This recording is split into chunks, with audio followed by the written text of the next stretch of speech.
అదే ఒక breaking news చూస్తున్నాం. ఎల్లుండి తెలంగాణ సీఎం కేసీఆర్ విజయవాడ వెళ్లనున్నారు. తను నిర్వహించబోయే ఆయుత చండీ యాగానికి ఆహ్వానించడానికి ఏపీ సీఎం చంద్రబాబును ఆహ్వానించడానికి సీఎం కేసీఆర్ స్వయంగా ఆహ్వానించడానికి విజయవాడ వెళ్ళనున్నారు. దీనికి సంబంధించి పూర్తి డీటెయిల్స్ మా ప్రతినిధి సాదిక్ నడి తెలుసుకుందాం. Sadiq, good evening. సాదిక్, కేసీఆర్ ఎల్లుండి విజయవాడ వెళ్ళనున్నట్లుగా తెలుస్తోంది.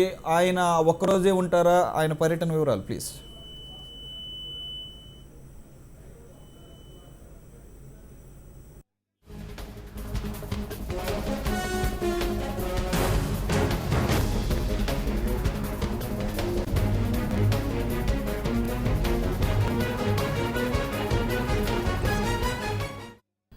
రైట్, మనం చూస్తున్నాం ఒక బ్రేకింగ్ న్యూస్.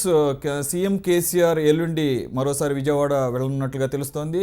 తను తలపెట్టినటువంటి 23వ తారీఖు ఈ నెల 23 నుంచి తలపెట్టిన ఆయుత చండీ యాగానికి బాబును స్వయంగా ఆహ్వానించడానికి కేసీఆర్ విజయవాడ వెళ్ళనున్నారు. దీనికి సంబంధించి పూర్తి డీటెయిల్స్ సాదిక్ నడి తెలుసు. సాదిక్, కేసీఆర్ విజయవాడ వెళ్ళనున్న సందర్భంగా ఆయన పర్యటనకు సంబంధించిన డీటెయిల్స్ ప్లీజ్.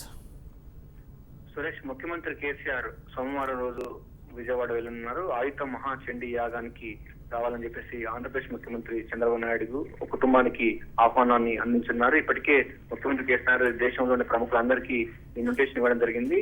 పక్క రాష్ట్రమైనటువంటి ఆంధ్రప్రదేశ్ సంబంధించిన ముఖ్యమంత్రి చంద్రబాబు నాయుడుకు ఇవ్వాలని కూడా గతంలో చాలా సార్లు చెప్పడం జరిగింది. ఆయుత మహాచండీ యాగం అన్నది దక్షిణ భారతదేశంలో అత్యంత ప్రతిష్టాత్మకమైనటువంటి ఈ మహాయాగం పట్ల ఇప్పటికే చాలా చర్చనీయాంశం అవుతుంది. శృంగేరి పీఠాధిపతులు నిర్వహించేటువంటి ఇటువంటి యాగం ప్రభుత్వం కేసీఆర్ చేయడం అన్నది చాలా ప్రతిష్టాత్మకంగా తీసుకున్న నేపథ్యంలో అందరిని ఆహ్వానితులు తనకు సంబంధించినటువంటి అందరిని కూడా ఆహ్వానించే పనిలో ముఖ్యమంత్రి కేసీఆర్ అని ఇప్పటికే రాష్ట్రపతి ఈ నెల 18వ తారీఖు రోజు హైదరాబాద్ కు రానున్నారు. ఆయన కూడా ఆయుత చండీ యాగంలో పాల్గొన్నారు. 18 నుంచి 31 తారీఖు వరకు శీతాకాల విడిది ఉన్న నేపథ్యంలో ఆయన ఇక్కడే ఉంటాడు కనుక రాష్ట్రపతితో పాటుగా ప్రధానమంత్రి కూడా వచ్చే అవకాశం ఉంది. దీంతో పాటుగా దేశంలోని ప్రముఖులందరూ కూడా ఆయన ఆహ్వానం పలకనున్నారు. ముఖ్యంగా ముఖ్యమంత్రి కేసీఆర్ మాత్రం చంద్రబాబు నాయుడు వాళ్ళ కుటుంబ సభ్యులందరినీ కూడా యాగంలో పాల్గొనాలి, యాగం యొక్క దాని యొక్క ప్రాధాన్యత ఎందుకు చేయాల్సి వచ్చింది, దానివల్ల వచ్చేటువంటి బెనిఫిట్స్ ఏంటి దానిపైన కూడా, ఎందుకంటే దేవుడి మీద అదేవిధంగా వాస్తు మీద చాలా అపారమైన నమ్మకం ఉన్నట్టు ముఖ్యమంత్రి కేసీఆర్